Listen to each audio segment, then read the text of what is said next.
Bonsoir à tout le monde, bienvenue. C'est un cadre assez inhabituel pour un échange, je le reconnais. Mais qu'à cela ne tienne, j'ai tenu à répondre aux différentes questions que j'ai reçues en privé. Bonsoir Rachel. Bonsoir Rachel Laure, bienvenue. Comment ça va Rachel? Comment as-tu passé la journée?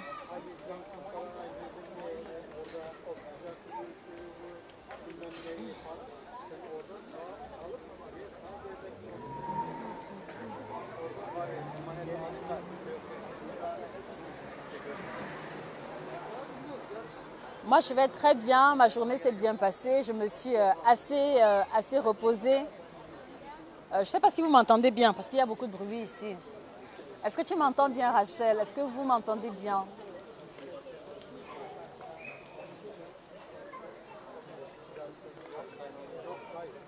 Bonsoir, Audrey Pauline. Comment ça va? Alors, bonsoir à tous ceux qui nous rejoignent. Bienvenue chez Josica Institute. Évidemment, nous ne sommes pas en cabinet. Nous sommes sortis faire une petite balade et c'était aussi l'occasion pour moi d'échanger avec vous et de répondre aux différentes questions reçues. Rachel, là, tranquille. Ma journée s'est très bien passée. Je me suis beaucoup reposée. J'ai pu aussi travailler un peu. Et comme je voulais changer un peu d'idée, changer de cadre, je suis sortie boire un verre. OK. Oui, ça va très bien, Audrey Pauline, merci. Ça va très bien, merci.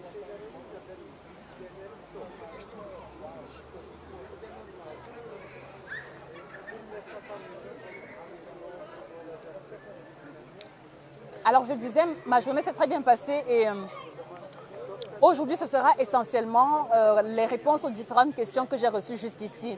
Soit les questions que j'ai reçues en message privé ou alors les questions que vous poserez directement.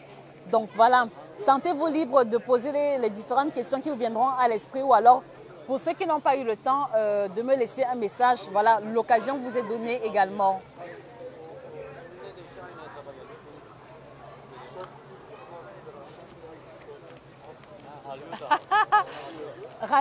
Rachel, c'est un verre de vin rouge, de Chianti, vin rouge italien. Vin rouge italien Chianti.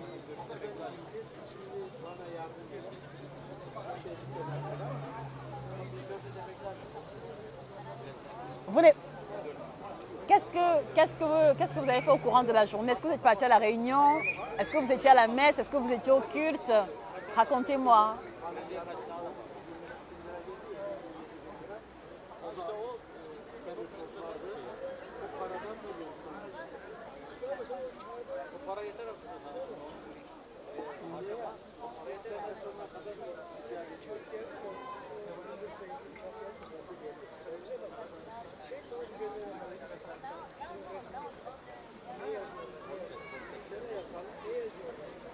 Alors, je disais qu'on va répondre aux différentes questions. Alors, la première question que j'ai reçue, c'était la question de Marie-Emmanuel.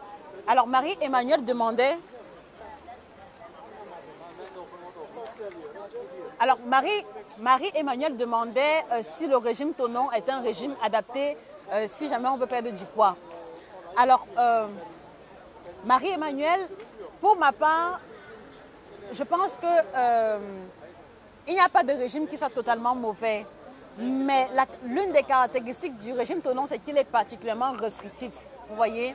Et quand je parle de restrictif, c'est restrictif par rapport à la moyenne générale en termes de valeur énergétique, en termes de valeur calorifique qu'on est supposé apporter à un individu. Donc, si vous analysez correctement la valeur énergétique du régime Tonon, vous allez vous rendre compte que ça tourne autour parfois de 800 à 1000 calories par jour jusqu'à 1300, 1400. Ce qui est assez insuffisant pour une femme d'activité moyenne qui a des besoins moyens. D'accord? Donc, par conséquent, ce n'est pas le type de régime que je vais conseiller à une personne qui a la préoccupation et de perdre du poids et d'améliorer la qualité de sa santé. Est-ce que vous comprenez? Voilà. Mais maintenant, on va aussi avoir à côté des personnes qui ont suivi le régime Tonon, mais qui ont été en mesure qui ont été en mesure de perdre du poids de façon consistante, de perdre du poids de façon efficiente et de réussir à stabiliser. Voilà, donc ce n'est pas pour dire que c'est totalement mauvais, mais je trouve que techniquement parlant, c'est un régime particulièrement restrictif. Donc si vous le suivez, il faut absolument, une fois que vous avez perdu les différents kilos, il faut absolument avoir une phase de stabilisation qui sera menée correctement et sur le long terme et de la meilleure des manières pour éviter la reprise de poids automatique dont beaucoup de personnes sont victimes. Est-ce que vous comprenez? Voilà, donc le régime tonant, c'est particulièrement restrictif. Donc même si vous le faites, même si vous estimez que vous voulez avoir des résultats rapidement, parce que c'est ça qui motive beaucoup de personnes, pensez à chaque fois, après avoir perdu les différents kilos, d'avoir une phase de stabilisation appropriée. Voilà. Une phase de stabilisation appropriée qui va comme ça réhabituer le corps de façon progressive aux différents apports nutritifs. Donc voilà en ce qui concerne le régime tonant. Rachel Laure, ça ne fait pas prendre du poids, j'espère. Bon, Rachel Laure, tout ce que nous mangeons, tout ce que nous buvons fait prendre le poids. Donc maintenant, l'essentiel est d'être en mesure de balancer, de prendre la juste proportion. Par exemple, là, je ne suis pas sûre que je vais terminer le verre. J'avais vraiment envie de prendre un verre de vin rouge, mais je ne suis pas sûre de terminer. Voilà.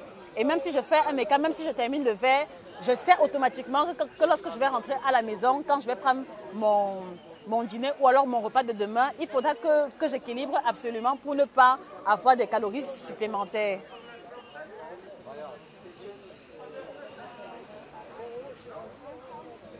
Rachel, pour prendre mes vacanciers, ils sont au nombre de combien, Rachel? Comment est-ce que tu t'en sors par rapport à leur alimentation, alors par rapport à leur repas? Parce que je sais qu'avoir des vacanciers à la maison est un très gros challenge pour beaucoup de personnes. Comment tu t'en sors, dis-moi?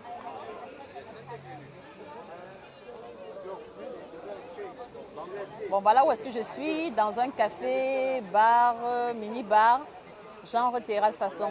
Voilà. Alors, deuxième question. Alors, deuxième question, c'est la question de Paul. Il y a monsieur Paul qui m'a fait savoir qu'il a calculé son IMC.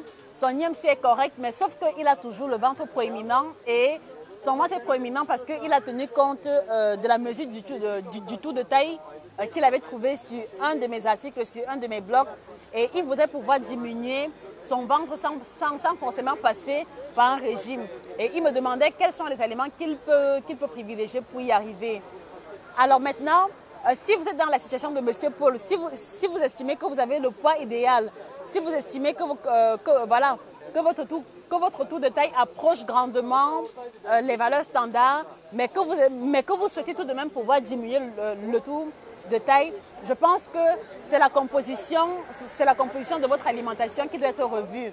Parce que très souvent, le constat qui nous a été permis de faire, c'est que les personnes qui ont un ventre proéminent, très souvent ne mangent pas assez de légumes, très souvent ne mangent pas assez de fruits.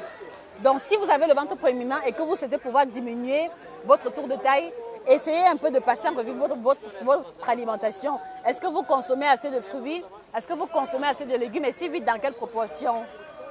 Voilà. Parce qu'une fois de plus, il faut que je le précise, il est toujours très difficile pour moi de prescrire un canevas alimentaire tant que je n'ai pas le listing ou le récapitulatif de votre alimentation passée. Christelle Mouicha. Salut coach, bonsoir à toi Christelle. Combien de fois par semaine doit-on faire le sport lors d'un régime? Alors maintenant, Christelle, la fréquence de sport va dépendre déjà de la composition de ton alimentation de façon générale. Parce que si tu fais un régime qui est assez restrictif, qui tourne autour de 1200-1300 kilocalories, je ne vais pas te recommander de faire le sport ou alors une activité sportive vraiment intense. Parce que cela va demander beaucoup d'énergie. Et si tu fais un régime restrictif et que tu fais également du sport de façon intense à côté, tu risques de développer des carences. Tu vois? Donc maintenant, il me faut déjà savoir quel est le régime que tu as mis sur pied pour pouvoir perdre du poids. Quels sont les groupes alimentaires que l'on retrouve à l'intérieur? Quel est ton nombre de repas quotidiens? Quel est ton poids? Quelle est ta taille? Quelle est ta condition physiologique, Christelle? Parce que si par exemple tu as une malformation cardiaque, si par exemple tu es asthmatique ou alors que tu suis un traitement ou alors que tu prends des médicaments, ça aussi ça va influencer le type de sport que je pourrais te recommander. Mais de façon générale, l'activité sportive qui sollicite la majeure partie des muscles du corps sera toujours la plus idéale, à savoir la corde à sauter. Donc, si tu penses être solide physiquement, pour faire la corde à sauter, n'hésite pas. Pardon. Mais le problème aussi, c'est qu'avec la corde à sauter, il y a le problème au niveau des genoux. C'est-à-dire que tu risques d'avoir une fragilité des genoux sur le long terme. Et ça également, ce sera un problème concernant ton état de santé général. Tu vois? Donc, c'est assez délicat. Mais l'idéal pour pouvoir avoir une perte de poids uniforme, c'est privilégier une activité sportive qui mobilise tous les muscles du corps. Et pour moi, la corde à sauter est l'un des sports par excellence. Et aussi le jogging. Donc, corde à sauter, jogging, voilà. Voilà des sports qui vont mobiliser de façon générale la plupart des muscles du corps. Mais maintenant, si tu as une santé fragile, une simple marche rapide en privilégiant les collines et les vallées sera également bienvenue. Merci, Monsieur Francis. Pas facile de les gérer, rien que les bourratifs au coq, haricots, rissos d'arachide, etc. Et ils mangent à tout moment. Oui, je peux comprendre. Bon, maintenant, s'ils sont très jeunes et qu'ils sont en phase de croissance, il n'y a pas vraiment de souci à se faire à ce niveau-là. Essaye simplement de ne pas oublier la portion de fruits. Donc, par exemple, quand tu cuisines à manger, une fois qu'ils ont mangé à midi, tu peux mettre la nourriture à l'écart et laisser à disposition les fruits. Ça fait que s'ils ont envie de manger, automatiquement, ce qu'ils vont voir en premier, ce seront les fruits. Et ça leur permettra comme ça d'équilibrer leur alimentation.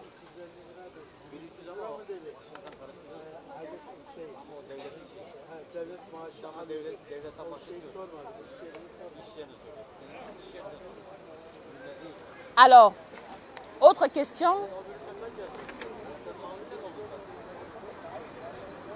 Alors, Josie, par rapport à ton live concernant l'alimentation des diabétiques, tu as parlé de l'index glycémique. Qu'est-ce que c'est que l'index glycémique? Peux-tu m'éclairer, Sandra? Voilà la question de Sandra. Donc, Sandra demande des éclaircissements concernant l'index glycémique qui a été abordé il y a quelques jours lorsque je parlais de l'alimentation des diabétiques. Alors, il faut savoir que l'index glycémique est la capacité ou le pouvoir que possède un aliment à augmenter plus ou moins rapidement le niveau de glycémie. C'est-à-dire que chaque aliment que nous mangeons a un pouvoir plus ou moins élevé à augmenter le niveau de sucre sanguin. Et l'élément caractéristique qui va permettre de les définir s'appelle justement l'index glycémique. Voilà. Donc, s'il faut résumer, l'index glycémique est l'unité de mesure de la capacité d'un aliment à augmenter plus ou moins rapidement le sucre sanguin. C'est ça l'index glycémique. Alors maintenant, comme je l'ai dit la dernière fois, dans l'index glycémique, on a 3 catégories d'aliments concernant la catégorisation. Donc, on va avoir les aliments qui ont un index glycémique très élevé, à savoir le sucre blanc, à savoir le riz blanc, à savoir les pâtes alimentaires blanches, bref, tout ce qui est aliments raffinés, à savoir le bobolo, le foufou, le watafoufou, vont avoir un index glycémique très élevé. Voilà, c'est-à-dire que lorsque vous allez les manger, quelques heures après, on va observer une augmentation rapide et brutale du niveau de sucre sanguin. À côté également, on va avoir les aliments qui ont un index glycémique moyen. Donc ceux-là, ils provoquent une augmentation du niveau de sucre sanguin, mais de façon plus progressive et jusqu'à un certain niveau. Voilà. Et au niveau des aliments à index glycémique moyen, on va retrouver le riz complet, les pâtes complètes.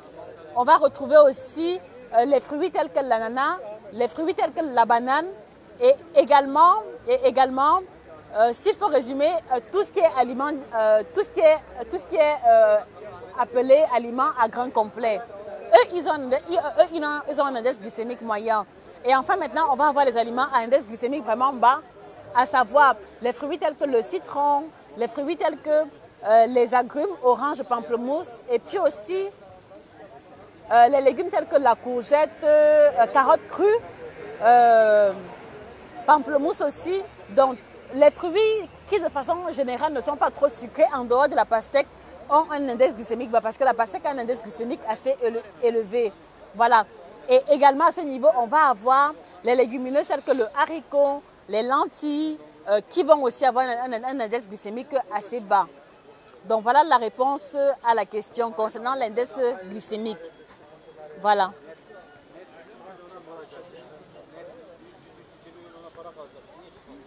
Alors, autre question.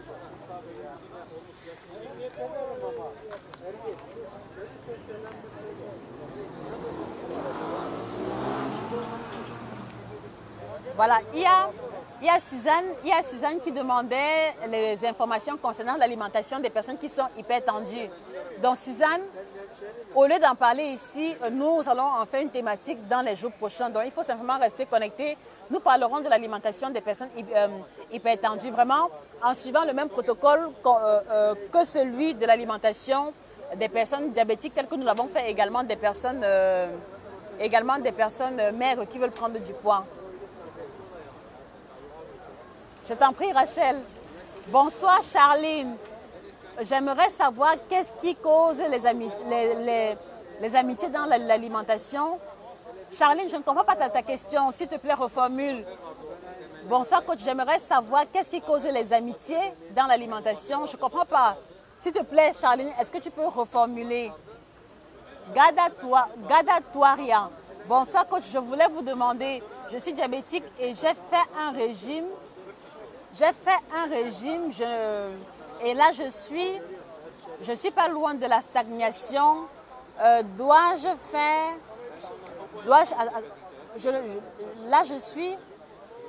je suis pas loin de la stagnation. Que dois-je faire? Merci pour vos réponses. Je voulais dire que je suis un peu d'accord. Ok. Alors maintenant, Gadia Touaria, il faut déjà que je sache quel est le régime que tu as mis sur pied pour pouvoir perdre du poids. Est-ce que tu peux nous éclairer à ce niveau? Parce que très souvent, quand vous commencez un régime qui est assez rude, la première et la deuxième semaine, la perte de poids est assez rapide et assez fluide. Mais sauf qu'après, le corps va bloquer parce qu'il estime que vous en faites trop et qu'il a la vocation de vous garder en vie. C'est pour ça que la perte de poids va se bloquer. Voilà. Donc, ça, c'est le premier cas de figure. Maintenant, le deuxième cas de figure, il arrive aussi que vous suiviez un régime depuis longtemps et que de façon linéaire pendant 4, 5, 6 mois, que vous avez perdu pratiquement 10 kilos. Après un certain niveau de kilos perdus, le corps a tendance à bloquer la perte de poids.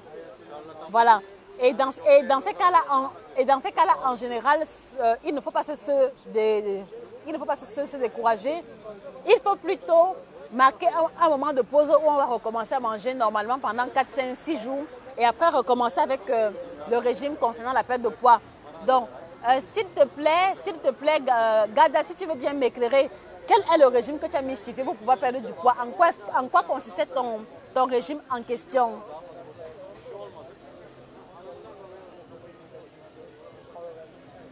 Bonsoir, Kacharel. Charline Tekme, j'aimerais savoir qu'est-ce qui cause les amibes dans l'alimentation. Bon, alors, les amibes à la base sont des microbes. Et les microbes, où est-ce qu'on les retrouve? On les retrouve dans les aliments qui n'auront pas été bien lavés. On les retrouve dans les aliments qui n'auront pas été correctement nettoyés, à savoir les fruits, à savoir les légumes. Donc, lorsque vous faites les salades, par exemple, et que les ingrédients n'ont pas été correctement noyés, il y a de fortes chances que ces aliments-là soient pollués et qu'on retrouve les microbes à l'intérieur. Voilà. Et également, si vous mangez des fruits sans peler ou alors sans laver préalablement, là aussi, il y a risque de contamination à travers les amibes. Voilà. Et également aussi, il arrive que lorsque vous mangez des aliments trop riches voilà, lorsque vous mangez les aliments trop raffinés comme le pain blanc, les pâtes blanches, cela peut stimuler le développement des levures au niveau des intestins. Bon, c'est vrai que là, c'est les levures, ça ne concerne pas les amibes, mais les amibes, de façon générale, sont liées au mauvais nettoyage des aliments qui sont consommés, essentiellement les fruits et les légumes.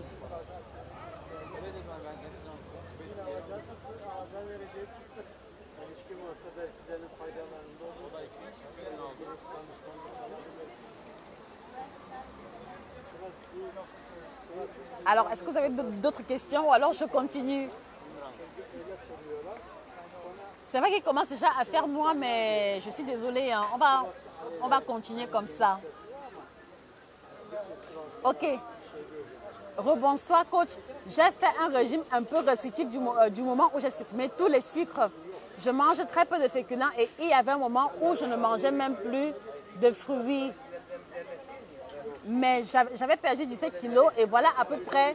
Et j'ai commencé au mois de mars. Merci pour vos conseils. Du coup, que dois-je faire pour ne plus stagner? Ok. Alors, Gada Touaria, je préfère qu'on puisse discuter en message privé. D'accord? Parce que pour pouvoir t'apporter les réponses à tes questions, j'ai besoin d'un minimum d'informations, dont ton poids, ta taille, ton âge. J'ai besoin qu'on ait un échange. Donc, s'il te plaît, contacte-moi en message privé. Peut-être que je vais me laisser mon numéro de téléphone, c'est mieux.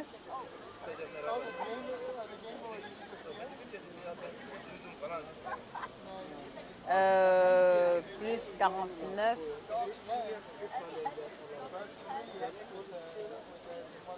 Euh, 15, 21, 12, 17, 301.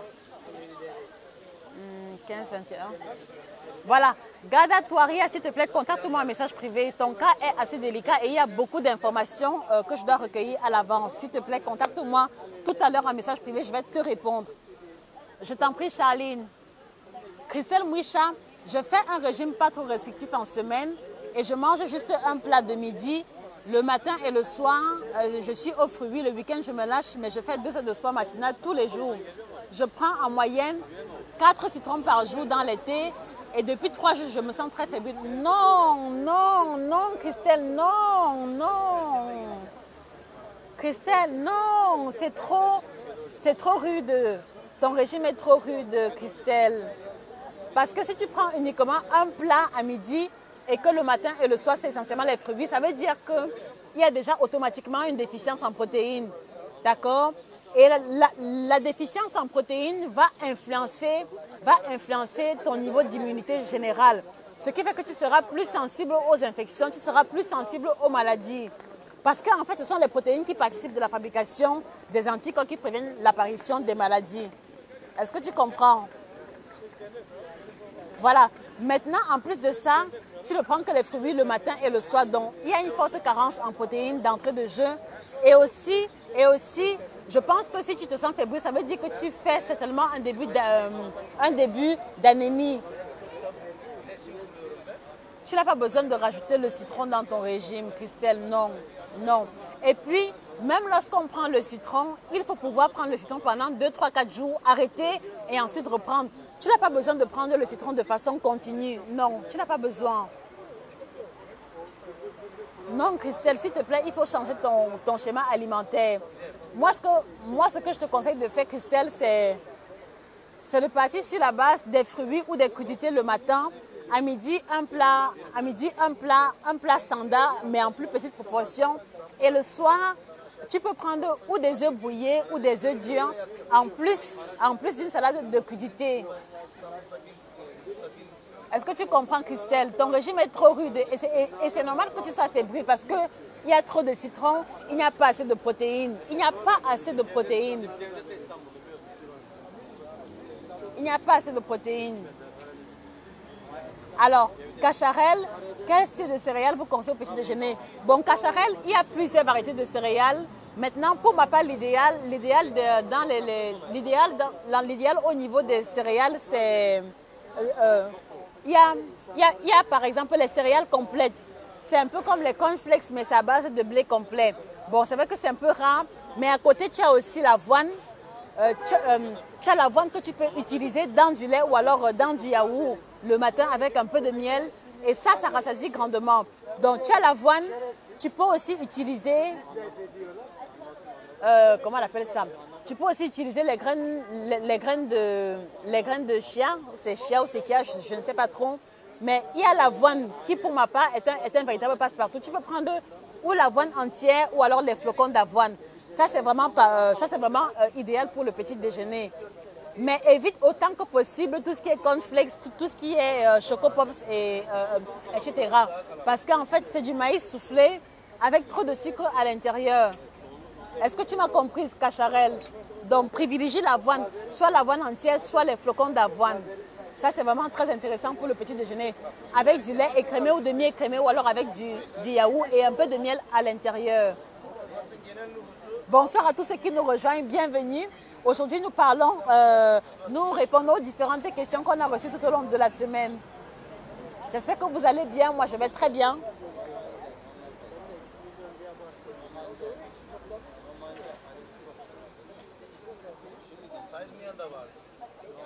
Je t'en prie, Christelle, je t'en prie.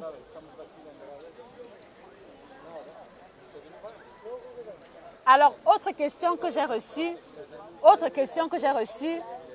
Ah, ok, Charline Tekme. Pardon, j'ai un gros ventre. Comment faire pour diminuer ça? Et le fait de consommer l'eau citronnée à jeun nous aide en quoi? Alors, Charline Tekme, pour commencer à parler des solutions pour le ventre, pour commencer à réfléchir comment diminuer le ventre, il faut d'abord identifier quelle est la cause fondamentale de la survenue de ton ventre. C'est la question qu'il faut se poser. Donc, si tu veux bien, on peut le faire en direct ou alors on peut en parler en privé. Qu'est-ce qui a causé ton ventre? Parce qu'en fait, si vous voulez, les solutions pour pouvoir éradiquer le gros ventre vont dépendre des causes qui l'ont généré. Donc, exemple, la solution pour le ventre plat, pour une femme qui a eu de multiples accouchements, ne sera pas la même que la solution pour retrouver le ventre plat pour un homme qui a abusé de l'alcool.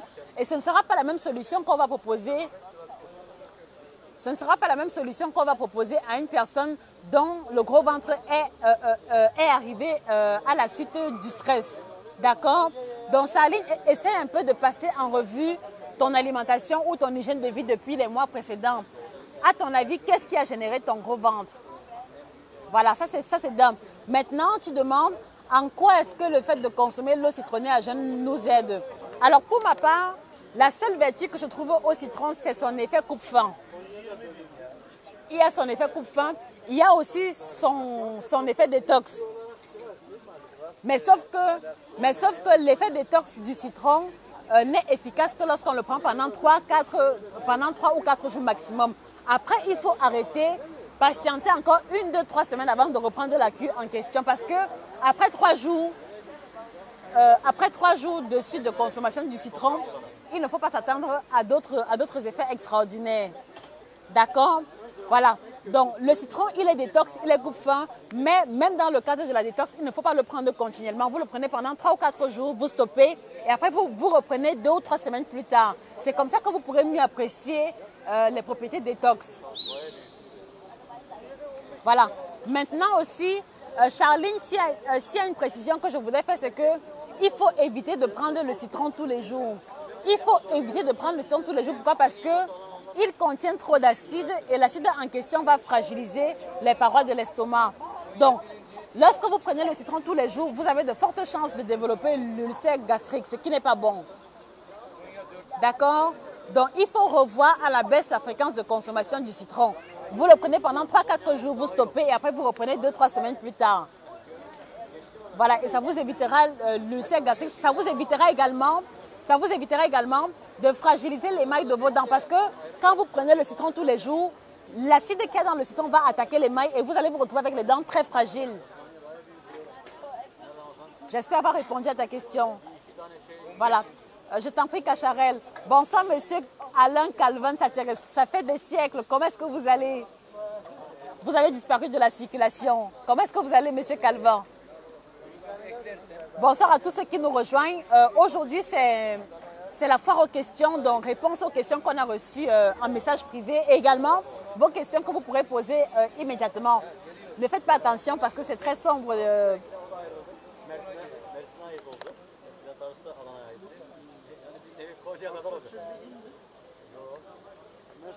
Je t'en prie, Charline. Voilà. Alors, autre question.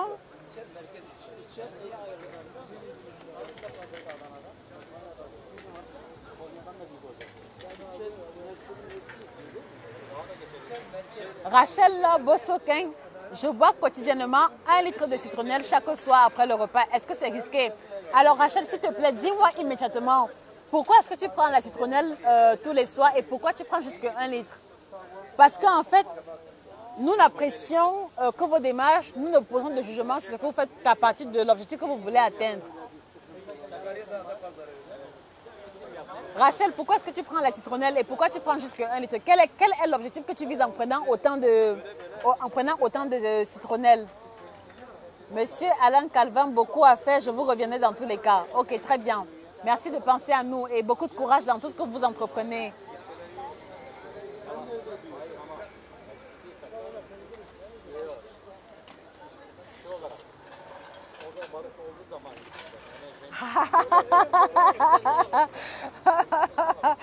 Rachel, pour le gros ventre. Ok, bon. Rachel, dis-moi, ça fait combien de temps que tu prends la citronnelle avec... ça fait combien de temps que tu prends la citronnelle? Depuis combien de temps? Et est-ce que depuis que tu prends cela, tu vois des résultats?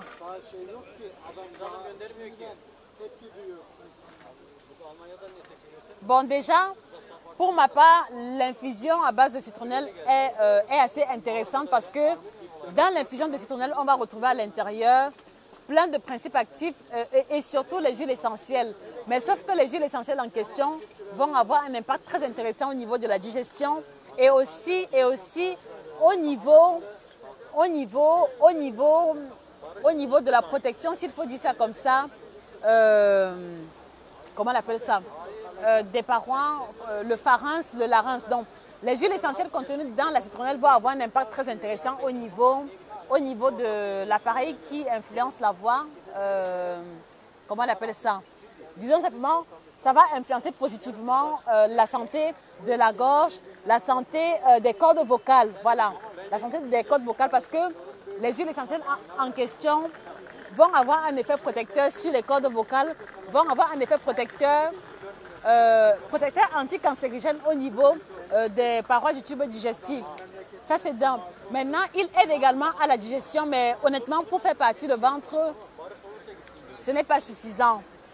En fait, ce que je voulais que vous compreniez, c'est qu'il n'y a pas une tisane particulière qui aide à faire diminuer le ventre, non. Il n'y a pas une tisane particulière qui va aider à faire partie du ventre seul. Vous devez comprendre que réduire le tour de taille est une combinaison d'efforts. Vous devez comprendre que si vous voulez diminuer le ventre, c'est une combinaison d'efforts. Combinaison qui va comprendre à l'intérieur la réduction des quantités de nourriture, le changement de la qualité de la nourriture et également l'activité sportive. Ce n'est qu'après que pourra venir une boisson chaude quelconque. Voilà. Et vous devez aussi comprendre que quels que soient les litres de boisson, quels que soient les litres de thé que vous allez prendre, s'il n'y a pas de changement d'alimentation en amont, vous n'aurez aucun résultat. Voilà. Alors Rachel, depuis 3 semaines, je pisse beaucoup dans la nuit, mais pas de changement. Voilà. Donc, Rachel, tu dois comprendre que si tu ne prends que la citronnelle sans faire d'effort au niveau de l'alimentation, sans faire l'effort de pratiquer l'activité sportive, tu n'auras pas de résultat. Obtenir le ventre plat est la combinaison de l'alimentation. Voilà. Obtenir le ventre plat a à voir avec la qualité de l'alimentation, la quantité de l'alimentation et également l'activité sportive. Et ce n'est qu'après que vous pouvez ajouter les boissons à l'intérieur. Si vous ne prenez que les thés minceurs, si vous ne prenez que la citronnelle, si vous ne prenez que le citron, sans changer d'alimentation, je vous assure, vous courez dans le sac. Ce n'est pas pour vous décourager, mais c'est une réalité. Et vous allez vous rendre compte que si vous changez d'alimentation, même sans prendre de boisson, même sans prendre de thé, vous aurez une différence au niveau du tour de taille. Est-ce que vous comprenez?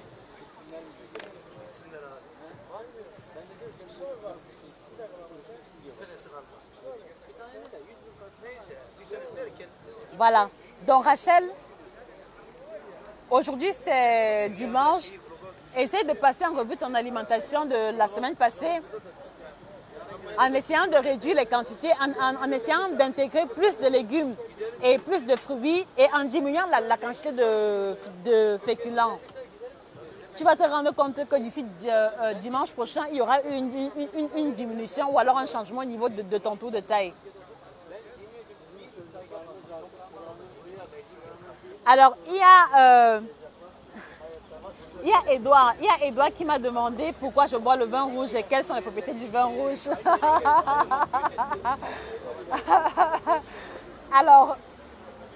Alors, le vin rouge a un impact très intéressant sur la santé. Pourquoi? Parce que, tel que vous pouvez le constater, la coloration est sombre. Et la coloration est sombre parce que cela contient beaucoup d'antioxydants.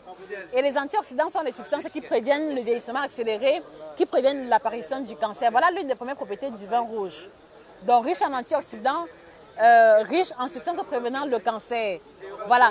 Et également, le même vin rouge va avoir des substances qui vont comme ça réduire le niveau de mauvais cholestérol.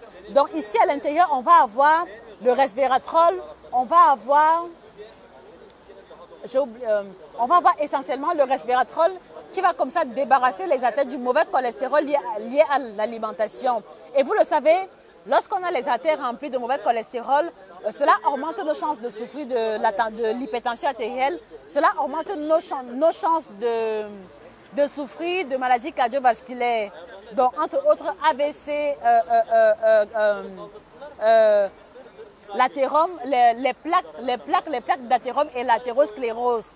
Voilà, donc consommer le vin rouge de qualité supérieure va aider à diminuer le niveau de mauvais cholestérol, va aider à prévenir le vieillissement accéléré et va également aider à prévenir l'apparition du cancer. Voilà pourquoi est-ce que je consomme le vin rouge de façon générale. Voilà.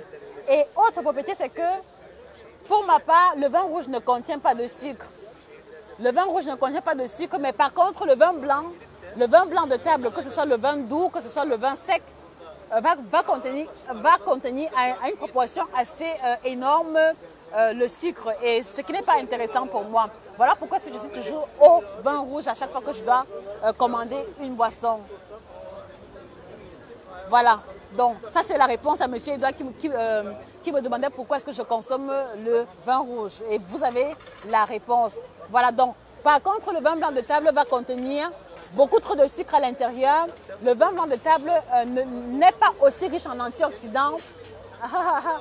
Le vin rouge n'est pas aussi riche en le vin blanc, pardon, n'est pas aussi riche en antioxydants que le vin rouge. Voilà. Donc, s'il faut comparer vin blanc, vin rouge et le rosé, le vin rouge est celui qui a le plus de propriétés nutritionnelles. Voilà. Voilà. Et maintenant, le vin rosé est un peu à cheval entre les deux. Donc, si vous voulez, pour ma part, le vin rosé est un peu le semi-équilibre entre le vin blanc et le vin rouge. Mais même jusque-là encore, il y a du sucre à l'intérieur, mais un peu moins que dans le vin blanc. Voilà. Merci, monsieur Alain Calvin, merci. Solange Angèle Timi, j'aimerais savoir si vous faites des suivis individuels. Effectivement, Solange, contactez-nous en message privé. Il y a le numéro de téléphone en commentaire. Voilà. Ou alors vous nous écrivez via Messenger. Nous vous répondons avec plaisir. Alors, Christelle Mouicham, que peut-on apporter à son régime alimentaire pour faciliter la digestion quand je suis constamment constipée et je ne bois que 2 litres d'eau? Quand je fais du sport, des fois, je bois très peu. Alors Christelle, il y a plusieurs possibilités pour améliorer la qualité de la digestion. Et la première possibilité, c'est pouvoir boire suffisamment d'eau. Donc, essaye de faire l'effort de boire de façon régulière tout au long de la journée et pas seulement lorsque tu fais du sport. Et pour y arriver, fais l'effort d'avoir toujours sur toi ou une bouteille d'eau ou alors une gourde avec du liquide à l'intérieur. Et trouve également le moyen de mettre un réveil sur ton téléphone qui pourra te signaler toutes les 2 heures de prendre un volume d'eau conséquent. Par exemple, un ou 2 verres d'eau par là, toutes les 3 heures. Ça, c'est d'un. Deuxième chose, Christelle, fais également l'effort de manger plus de légumes. Parce qu'en fait, la digestion n'est pas fluide quand il n'y a pas assez de fibres dans l'alimentation. Et les fibres, on les retrouve dans les fruits, dans les légumes, mais également dans le pain complet, dans les pâtes complètes, dans les macaronis complètes. Donc, fais l'effort de consommer les grains complets, fais l'effort de boire assez d'eau et de manger également suffisamment de fruits et de légumes. Et là, tu verras une différence. Voilà. Et également, si le budget te le permet, n'hésite pas aussi de commencer tes matins en prenant un yaourt. Parce que le yaourt également est très riche en probiotiques. Le yaourt est très riche en probiotiques et les probiotiques sont comme ça, ces bons microbes qui vont comme ça activer le travail de la flore intestinale. Donc si tu peux commencer tous les matins avec un yaourt et un bol de fruits en buvant assez d'eau, Dans les heures qui suivent, tu verras une différence au niveau de ton transit, Christelle. Bonsoir à tous ceux qui nous rejoignent. Nous répondons aux différentes questions. Bienvenue à vous.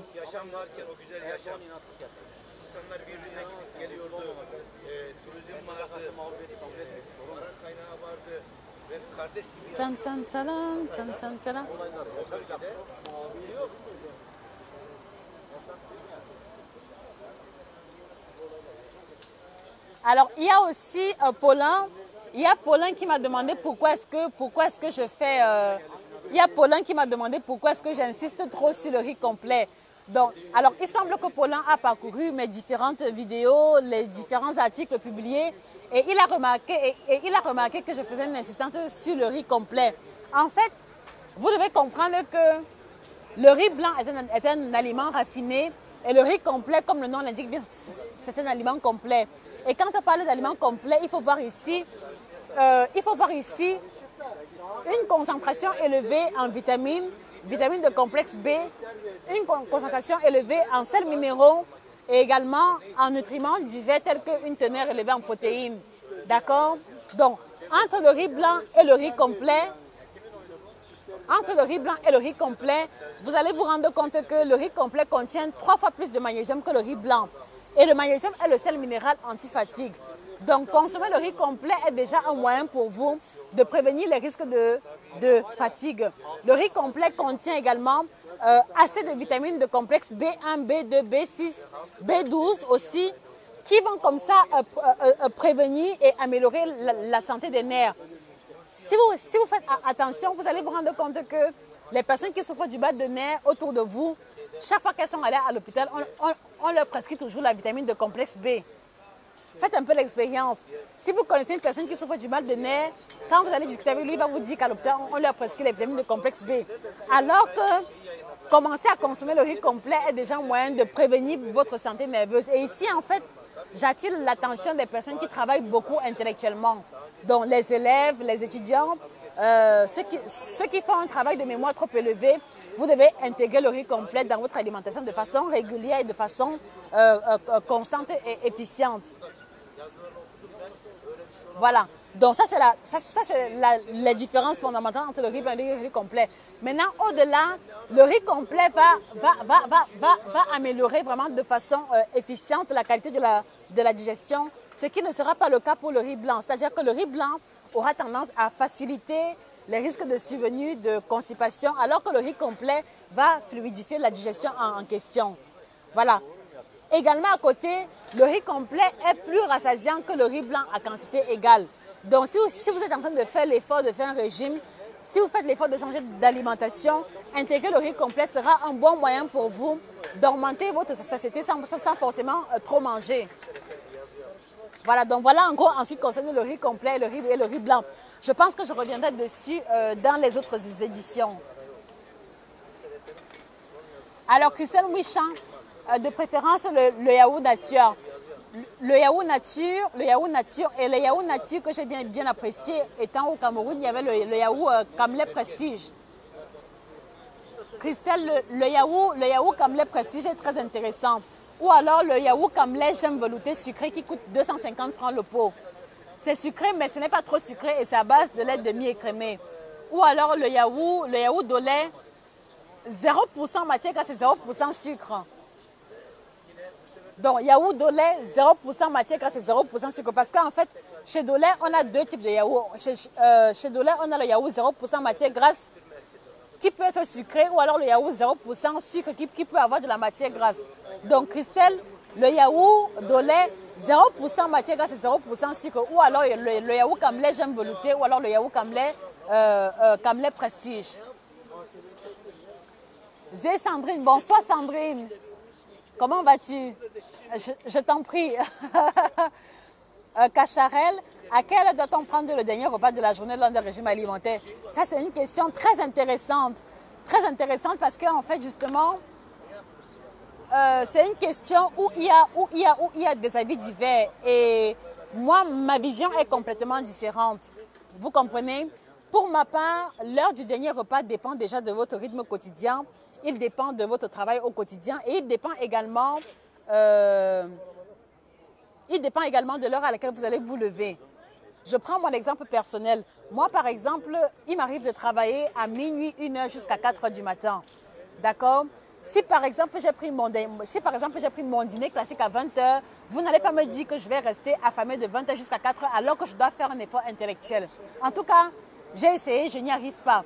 Donc moi, par exemple, qui travaille très souvent de minuit jusqu'à 4h du matin, je prends toujours une petite collation. Et ma collation, je la prends à minuit. C'est en général un bol de céréales, un bol de muesli, donc avoine, yaourt, un peu de miel et quelques fruits secs avec un demi-litre d'infusion. Ça, je le prends à minuit. Et beaucoup de personnes vont vous dire que ça, c'est manger tard, ce qui n'est pas faux. Mais parce que en fait, j'ai un travail intellectuel à faire de minuit jusqu'à 4-5 heures du matin et que mon prochain repas ne sera qu'à 11h midi, je peux me permettre de manger à minuit. Est-ce que tu comprends, Cacharel? Donc, voilà mon exemple personnel. Mais maintenant, si par exemple, tu dois te réveiller à 6h du matin et que tu n'as pas un travail intellectuel à faire la nuit, je pense que 20h, 21h au plus tard est une heure raisonnable pour avoir son dernier repas. Est-ce que tu comprends un peu, Cacharel? Donc, en réalité, l'heure du dernier... l'heure du dernier repas dépend essentiellement de votre rythme quotidien, le travail que vous faites, à quelle heure vous vous levez, quelle est votre organisation générale. C'est à partir de ça que l'on peut définir de façon rigoureuse l'heure du dernier repas. D'accord? Donc, si par exemple tu te réveilles à 6h du matin pour aller travailler, je pense que 20h, 21h est une heure raisonnable pour avoir son dernier repas. Est-ce que tu comprends? Voilà.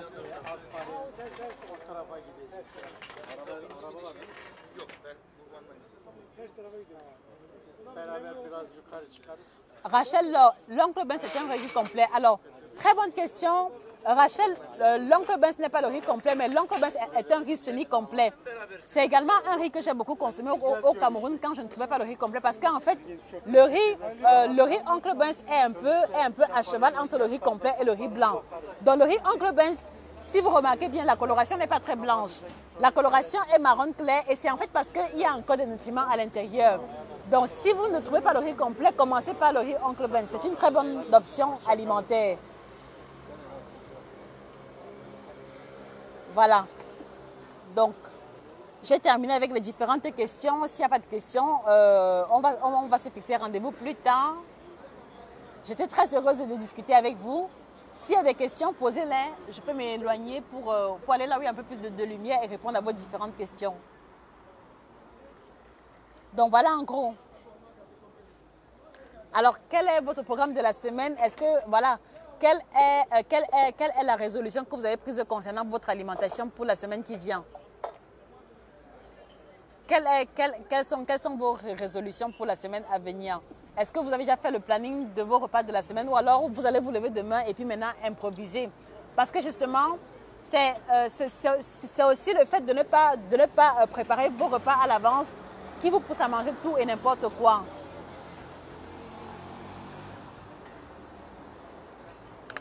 Janine Kasswing, bonsoir. Les céréales Kellogg's et autres pour diabétiques, non. Janine, non. Kellogg's, Choco Pops et autres, là, c'est la catastrophe alimentaire. Que la personne soit diabétique ou pas, pour moi, c'est une catastrophe alimentaire. Parce qu'en fait, Janine, dans les céréales Kellogg's, Lion, tout ce que les enfants aiment bien comme céréales, là, en fait, ce sont les pétales de blé soufflé dans lesquels il y a trop de sucre. Et quand on parle d'aliments soufflés, il faut voir ici les aliments qui ont la capacité d'augmenter rapidement le niveau de sucre sanguin, ce qui n'est pas intéressant pour un diabétique. Et même si vous n'êtes pas diabétique, cela n'est pas intéressant parce que cela va augmenter le niveau de sucre sanguin. Et après, maintenant, il y aura une chute brutale. Donc, du coup, vous allez ressentir la faim. Essayez un peu de remarquer bien, chaque fois que vous mangez les céréales soufflées, Kellogg's et autres, 2 heures, 3 heures plus tard, vous avez très faim. 2 heures, 3 heures plus tard, vous avez très faim. Pourquoi? Parce que la digestion a été rapide et ça, c'est parce qu'il y a trop de sucre à l'intérieur et que l'index glycémique est aussi trop élevé. Donc, Janine, pas de Kellogg's pour les diabétiques. J'ai bien dit tout à l'heure, l'idéal pour ma part en termes de céréales le matin, c'est c'est le son d'avoine ou alors le flocon d'avoine dans lequel on va utiliser du yaourt légèrement sucré ou alors du yaourt nature.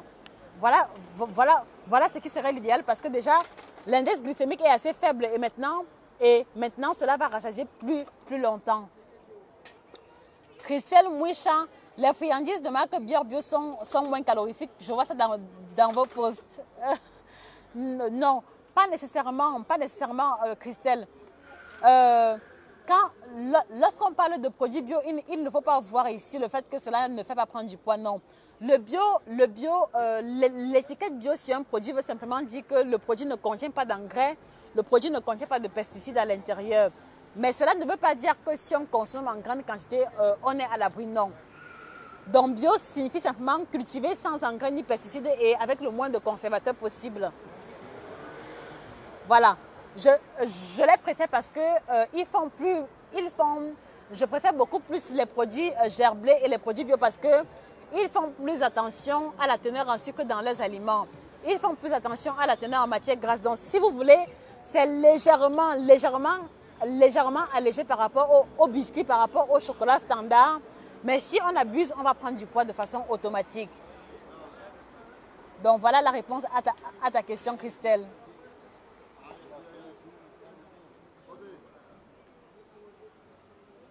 Je t'en prie, Janine, je t'en prie. Donc, essaye de trouver le son d'avoine ou les flocons d'avoine. Ou alors le muesli sans sucre ajouté avec les noix ou alors les fruits secs à l'intérieur. C'est plus intéressant pour les diabétiques de type 2. Voilà, donc flocons d'avoine, son d'avoine ou alors muesli sans sucre ajouté. Voilà, avec des noix à l'intérieur ou alors avec des fruits secs. Plus intéressant. Et dans l'idéal, avec un yaourt nature ou un yaourt légèrement sucré. Ça, c'est plus intéressant. Rachel Bosokin, justement, coach, aide-nous à faire un planning pour nos repas. Rachel, je le ferai avec plaisir. Mais Rachel, tu vois, la principale difficulté, c'est que justement, d'une personne à une autre, la prescription va énormément varier. La prescription va varier en fonction du poids, en fonction de la taille, en fonction du sexe, en fonction de l'activité au quotidien, en fonction du budget, en fonction également des antécédents, en fonction également de l'état de santé général. C'est compliqué de faire un schéma alimentaire standard pour plusieurs personnes. En toute sincérité, c'est très compliqué. Et c'est la raison pour laquelle, chaque fois que plusieurs personnes m'ont approché pour me demander des conseils, je leur demande toujours, le meilleur des conseils s'obtient après un bilan nutritionnel. Parce que c'est en faisant le bilan que je peux prendre connaissance de vos réalités nutritionnelles. C'est en faisant le bilan que je peux toucher du doigt votre historique alimentaire et mieux avoir les informations concernant vos erreurs alimentaires passées. Voilà, ce n'est qu'en faisant le bilan nutritionnel. Sans faire le bilan, je ne connais absolument rien de votre passé nutritionnel. Et donc, c'est très difficile de proposer quoi que ce soit qui soit réellement réaliste. Est-ce que tu comprends, Rachel Laure? J'ai vraiment la volonté de le faire, mais je t'assure, pour faire les choses correctement, il faut aller au cas par cas, en toute sincérité. Il faut aller au cas par cas. C'est aussi la raison pour laquelle je suis davantage impliquée dans le coaching nutritionnel que dans la diététique classique. J'espère que tu m'as comprise, Rachel. Vraiment, j'ai la volonté, mais c'est complexe tant que je n'ai pas un minimum d'informations préalables. Donc, si tu veux bien, tu peux me contacter inbox et comme ça, tu me laisses des informations générales, ton poids, ta taille, le maximum d'informations possibles et je ferai de mon mieux également pour t'aider à mon niveau. D'accord? Très bien. Je viendrai faire mon... Voilà, très bien, ça marche. Il y a le numéro de téléphone dans l'historique des différentes conversations.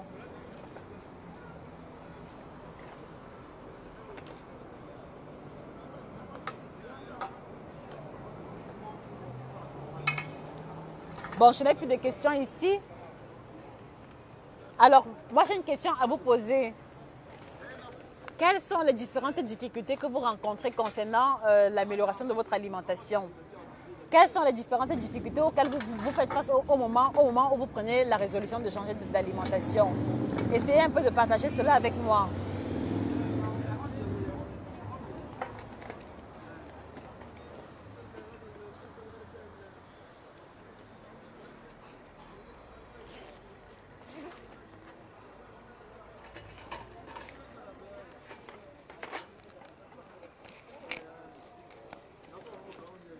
tout ce qui est regardé. J'attends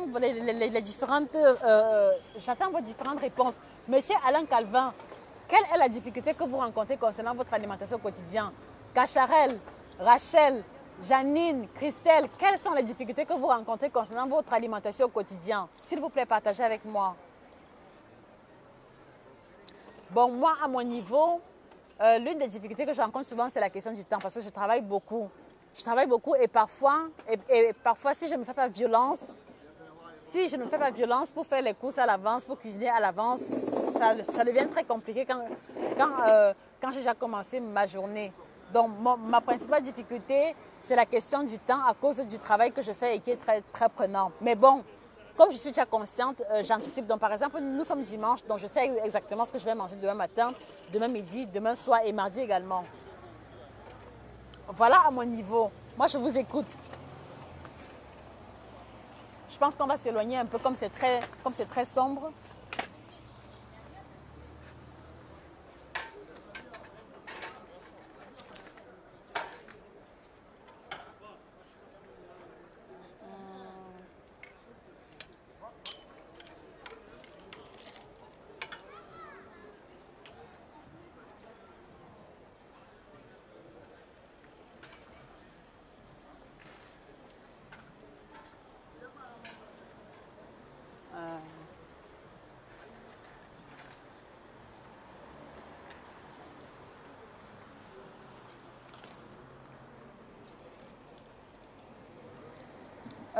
Christelle, ma difficulté première, c'est week-end inactive, j'ai tendance à trop grignoter. Alors, qu'est-ce qui te pousse au grignotage? Parce que même dans le grignotage, il y a plusieurs raisons qui justifient cela. Est-ce que ton grignotage vient du fait que tu vois les aliments? Est-ce que le grignotage vient du fait que tu es préoccupé? Est-ce que le grignotage vient simplement du fait que tu t'ennuies? Essaie un peu d'identifier. Ou alors, est-ce que le grignotage vient du fait que, voilà, tu as eu une semaine de régime trop rude et puis maintenant le week-end c'est relax et du coup tu as envie de tout et tu te retrouves en train de manger pratiquement tout. Essaie un peu de faire la rétrospective et de nous dire. Alors, monsieur Alain Calvin, je suis constamment au bureau, je voyage beaucoup, donc mauvaise alimentation. Très bien. Bon, monsieur Alain Calvin, est-ce que maintenant, comme vous êtes constamment au bureau, est-ce qu'à proximité, il n'y a pas de plateforme de restauration? Est-ce qu'il n'y a pas de plateforme de restauration là où vous travaillez? Est-ce qu'il n'y a pas possibilité, par exemple, de commander des plats sains lorsque vous vous déplacez pour manger? Parce que je sais quand même que ici, par exemple, en Allemagne, dans les différentes stations, même s'il y a du fast-food, il y a toujours quand même des box de salade qui sont proposées. Les box de salade ou alors les box de sandwich assez sains qui peuvent comme ça aider à continuer d'avoir une alimentation correcte, quelles que soient les circonstances ou l'endroit où l'on se trouve. Cacharel, toujours et toujours le grignotage, pour moi, c'est une maladie. Alors, justement, Cacharel, tu as raison de dire que le grignotage est une maladie. Voilà. Cacharel, tu as raison de dire que le grignotage est une maladie. Pourquoi? Parce qu'en fait, le grignotage a plusieurs origines. Le grignotage a plusieurs justifications, en fait. Donc, si tu veux, le grignotage est en fait la conséquence ou alors la manifestation d'un mal-être sous-jacent. Et le mal-être peut être physique, il peut être psychologique ou alors il peut être simplement la conséquence de trop grandes restrictions. Donc, il faut que tu sois en mesure d'identifier en fait, ce qui déclenche le grignotage chez toi. Et un des constats que j'ai pu faire, c'est que beaucoup de personnes grignotent parce qu'elles ont eu une semaine où le régime était trop restrictif, où il y avait trop de sang sel, trop de sang sucre. Et maintenant, lorsque l'envie alimentaire qui concerne les aliments préférés survient, là, c'est la catastrophe et elle se retrouve en train de grignoter. Donc, Cacharel, essaie un peu de prendre du temps et d'essayer un peu de passer en revue les différentes fois où tu t'es retrouvé en train de grignoter. Qu'est-ce qui t'a poussé au grignotage à chaque fois? Est-ce que c'était la colère, une crise d'angoisse, le découragement? Bref, essaie un peu de prendre du temps pour essayer de passer en revue tes différentes émotions chaque fois que le grignotage survient. Et si tu n'y arrives pas, contacte-moi en message privé. Charline Tegme, il n'y a pas de souci. Alors, il faut que je trouve une place assise là. Vite. Donnez-moi une minute, je cherche un endroit où je vais m'asseoir, comme le café a fermé. Peut-être un autre café aussi. Voilà, donc encore moi, c'est une occasion en or, je profite au max. Car j'ai un défaut de toujours manger à 22, 23 heures ou 23 heures, bref, tard. Quoi, c'est une mauvaise habitude qui est calée et aussi la consommation d'eau est très difficile chez moi. Je peux faire 2 jours sans boire de l'eau, donc je pose cette question. Est-ce que le manque d'hydratation donne l'acné au visage? J'ai tout fait pour changer ce défaut. Hélas, comme on dit, tu chasses le naturel, il revient au galop. Merci pour la réponse, je t'en prie. Merci beaucoup de t'ouvrir de cette manière-là à nous autres, Charline. Oui, alors, la réponse à ta question, c'est que oui, ne pas boire suffisamment d'eau peut influencer l'acné. Ne pas boire suffisamment d'eau peut influencer la qualité de la peau. Pourquoi? Parce qu'en fait, s'il faut dire les choses simplement, l'eau est un conducteur. Donc, c'est l'eau qui transporte les nutriments dans les différentes cellules du corps. Voilà. Et puis maintenant, c'est également l'eau qui va transporter les toxines à l'extérieur. Voilà, donc c'est également l'eau qui va transporter les toxines à l'extérieur. Donc, chaque fois que tu ne boiras pas suffisamment d'eau, tu immobilises sur place les bons nutriments qui sont censés aller dans les différents compartiments, mais tu immobilises aussi les toxines qui sont censées se retrouver à l'extérieur. Et comme maintenant les toxines sont immobilisées, ils vont trouver le moyen de se retrouver à l'extérieur. Ça peut être soit par l'acné, ou alors maintenant, ça peut être soit par la transpiration. Donc facilement, les personnes qui ne boivent pas suffisamment d'eau, quand elles urinent, cela a une forte odeur. Et même lorsqu'elles transpirent, cela a également une forte odeur. Voilà une conséquence immédiate de ne pas boire suffisamment d'eau. Donc, transpiration qui a une forte odeur et également les urines très foncées qui a également une forte odeur. Donc, je pense que la problématique de ton acné peut trouver justification dans le fait que tu ne boives pas assez d'eau. Bon, maintenant, manger 22h, 23h, il faut également que nous creusions en profondeur, Charline. Est-ce que tu es célibataire? Est-ce que tu es préoccupée? Est-ce que tu es heureuse dans ta vie actuelle? Parce que le constat qui m'était permis de faire, c'est que les personnes qui sont célibataires et qui habitent seules très souvent le soir ont besoin d'un doudou émotionnel. Les personnes qui habitent seules très souvent le soir ont besoin de manger parce que cela les aide un peu à compenser le mal-être affectif qu'elles ont. J'espère que tu comprends. Donc, est-ce que tu es célibataire? Est-ce que tu vis seule? Voilà. Parce que comme je venais de le dire, chez beaucoup de célibataires, la mauvaise habitude de manger s'explique par le fait qu'il y a un manque ou alors un vide émotionnel qu'ils essayent de compenser à travers la nourriture. Donc, ce n'est pas une question indiscrète. Tu peux me répondre en message privé ou alors d'une autre manière.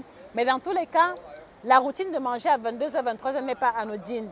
Si elle revient plus d'une fois, il y a forcément quelque chose. Et même si tu es en couple, il faut voir, est-ce que tu es comblé dans ta vie de couple? Est-ce que, voilà, il y a forcément quelque chose qui manque. Et je pense que c'est le vide en question que tu essaies de compenser ou alors que tu essaies de... Ou alors que tu essaies de retrouver à tout prix dans l'alimentation. Voilà, je pense que c'est ça. Donc, essaie un peu de faire la rétrospective. Voilà, Cacharel, ou quand je vois, donc ça veut dire que quand tu vois, c'est là que tu manges. Voilà, là aussi, il faut faire l'effort de te discipliner. Il faut toujours te rappeler que tu as un objectif à atteindre et que la volonté d'atteindre ton objectif doit être plus grande que les envies alimentaires. Moi, une des astuces qui marche, c'est que quand j'ai pris l'initiative de changer d'alimentation, si je vois un aliment et que je suis tentée, je me dis simplement, il y aura toujours la nourriture là, il y aura toujours cette nourriture là. Voilà, et maintenant je me dis, si je ne fais pas l'effort de changer d'alimentation, je risque de me retrouver avec une mauvaise santé qui ne me permettra même plus de manger cette nourriture là. Donc dites-vous qu'il y aura toujours la nourriture partout et que la nourriture ne fuit pas. D'accord? Et maintenant, essayez toujours de mettre sur une balance. Qu'est-ce qui est plus important maintenant? Est-ce que c'est retrouver la ligne qui est plus importante ou alors est-ce que c'est manger pour après me plaindre qui est plus important? Vous devez faire l'échelle, vous devez établir une échelle de priorité. Ce n'est que comme ça que l'on peut s'en sortir. Tout le monde est victime d'envie. Même moi qui vous parle, il m'arrive d'avoir des envies pas catholiques. Mais ce n'est pas pour cette raison-là que je vais céder à ces envies-là. Est-ce que vous comprenez? Voilà, Christelle Mouicha, quand je m'ennuie, j'ai toutes les envies. Voilà. Donc du coup maintenant, là, Christelle, tu vois, tu viens de préciser et là, on va dire que tu es victime du grignotage de l'ennui. Et la solution au grignotage de l'ennui, c'est essentiellement de trouver le moyen de s'occuper. Trouve le moyen de t'occuper, soit à travers une activité, soit à travers la lecture, soit en faisant du rangement à la maison, ou alors quand tu sens l'envie de vouloir manger quelque chose, enfile ta tenue de sport et fais soit des pompes ou des abdominaux. Dès lors que vous commencez une activité, cela chasse et fait disparaître complètement l'envie de grignoter. Ça, c'est le conseil qui m'était permis de faire. Donc, la solution au grignotage de l'ennui, c'est mettre sur pied une activité. Même s'il faut improviser le ménage à la maison, même s'il faut improviser le repassage, trouvez le moyen de vous occuper de façon ponctuelle et l'envie de grignoter va disparaître complètement. Rachel Blanc, la convoitise des choses qu'on aime mais nocives, le coût élevé des produits bio que vous demandez. Hé Rachel, quel produit bio? J'ai encore recommandé quel produit bio? S'habituer à de nouveaux produits, par exemple l'avoine, jamais vu et encore moins goûté. Rachel, bon, je suppose que tu es au Cameroun, à Yaoundé ou à Douala. L'avoine est très facile à trouver et ce n'est pas aussi cher que ça. Alors, à l'époque, quand j'étais au Cameroun, j'achetais 500 grammes d'avoine de bonne qualité à pratiquement 1100 francs, 1200. Et quand vous mangez en portion réduite, cela vous met facilement 3 semaines, voire même un mois, si vous ne mangez pas tous les jours. Donc Rachel, précise-moi de quel produit bio est-ce que tu fais allusion? Parce que le seul produit bio dont je fais que je recommande beaucoup, c'est le thé vert bio. Parce que le thé vert bio ne contient pas de pesticides ni d'engrais. Et pour moi, si on veut améliorer la santé, il faut faire l'effort de consommer le thé vert bio. Ce n'est qu'au niveau du thé vert bio que je mets un accent particulier. Bon, pour les biscuits, on peut trouver d'autres options, mais ce n'est pas l'absolu. Cacharel, coach, parfois je préfère le grignotage à un repas. Alors justement, Cacharel, si tu préfères le grignotage au repas, ça veut dire que tu peux trouver le moyen de confectionner, ça veut dire que tu peux utiliser ce que tu manges pour grignoter et le faire sous forme de repas. Qu'est-ce que je veux dire par là? Au lieu par exemple de grignoter une boîte entière de biscuits, tu peux faire une collation complète qui va te rassasier véritablement. Donc, au lieu de manger un paquet de biscuits, tu prends par exemple le tiers d'un paquet de biscuits, tu prends un pot de yaourt et tu prends un fruit. Voilà une collation complète qui va te donner l'impression d'avoir grignoté, mais en fait, c'est un repas complet. Est-ce que tu comprends? Donc, trouve le moyen quelquefois, quand tu sens l'envie d'un aliment très fort arriver, tu peux laisser la nourriture de côté, mais tu improvises une collation équilibrée à partir des aliments que tu aimes. Moi, par exemple, ce que je fais, c'est que il m'arrive souvent d'avoir envie de manger les biscuits avec le chocolat noir. Donc, au lieu maintenant de manger la nourriture de venir grignoter, je considère que les biscuits que je vais manger, le chocolat noir et le yaourt seront mon repas une fois. Donc, du coup, je me fais plaisir, je respecte mon nombre de repas et je ne dépasse pas mon seuil calorifique. Est-ce que tu comprends, Cacharel? Janine, pas une oreille fixe et puis je ne sais pas quels sont les aliments que je peux manger ou pas vu. J'ai un diabète de type 2. Janine, je ne comprends pas très bien ta question. Pas une oreille fixe et puis je ne sais pas quels sont les aliments que je peux manger ou pas. S'il te plaît, Janine, clarifie-moi concernant ta question. Je n'ai pas compris celle-ci. Je n'ai pas compris. Christelle Mouicha, depuis des jours où je me sens fébrile, je crois déjà avoir pris 3 kilos du fait de l'absence de sport. Toutes mes avis reviennent. Oh non. Voilà justement, Christelle, tu vois, tu es en train d'expérimenter l'effet négatif des régimes trop restrictifs. C'est pour ça que je dis toujours, les régimes restrictifs, c'est bien. On perd rapidement, mais après, le retour est très fatal. Et c'est à cause des régimes restrictifs que l'on se retrouve très souvent en train de faire du yo-yo. Parce que vous perdez rapidement et dès lors que vous recommencez à manger normalement ou alors qu'il n'y a plus l'activité sportive intense, vous reprenez tous les kilos. Donc Christelle, moi ce que je te conseille, arrête complètement avec les régimes restrictifs et trouve le moyen de faire un rééquilibrage alimentaire. C'est vrai que tu vas perdre beaucoup moins, mais tu vas perdre plus seulement et l'état de fébrilité que tu ressens va disparaître définitivement, s'il te plaît. S'il te plaît. Alors, Zé Sandrine, La difficulté, c'est l'organisation, c'est-à-dire cuisiner ses repas en avance. Je le faisais les dimanches et j'ai arrêté par lassitude, mais je vais me reprendre. J'essaie de manger équilibré. C'est une bataille au quotidien, sinon justement je mange des crudités en semaine pour combler ce manque de préparation, ce n'est pas facile. Voilà. Donc Zé et Sandrine, c'est très bien. Ce que je te conseille de faire pour limiter les dépenses et payer uniquement les choses utiles, essaye de faire une liste de courses. C'est vrai que c'est dimanche, il n'est pas tard, demain tu peux rattraper rapidement. Fais une liste de courses et essaie un peu de faire une espèce de planning. Planning.